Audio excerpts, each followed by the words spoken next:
हुजूर के विसाल का दूसरा या तीसरा दिन था। एक आराबी देहाती दूर दराज से सफर करके मदीनतुल मुनव्वरा पहुंचा हुजूर से मिलने के लिए। जब दाखिल हुआ तो पता चला कि हुजूर का तो विसाल हो गया 3 दिन पहले। तो फिर उस पे क्या गुजरी, उसने रोना शुरू कर दिया और हुजूर के रोजे पे आया, कब्र अनवर की मट्टी को अपने सर पे डालता और कहता, हुजूर मैं तो गुनाहों की बख्शिश के लिए आया था, अल्लाह का कलाम पढ़ा था, अगर अपनी जानों पे जुल्म कर बैठो तो महबूब की चौखट पे आ जाओ। मुझे यहाँ आके पता चला है कि आप तो विसाल कर गए हैं, तो मैं तो नहीं जाना जब तक गुनाहों की मग़फ़िरत ना हो।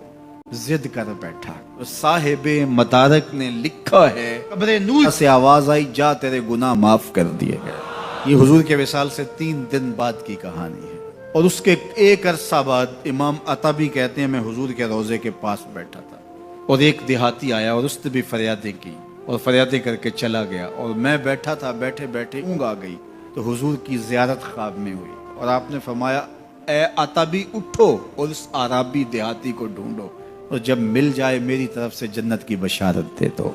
कहा, जुर्म कर बैठो तो महबूब की चौखट पे आ जाओ। फिर क्या होगा, तुम तो गुनाहों की माफी लेने आए थे लेकिन महबूब को साथ ले आए हो, लिहाजा वसीला हुजूर का डाला है तो गुनाह तो माफ होंगे ही होंगे, इजाफी रहमतें भी अता कर दी जाएं।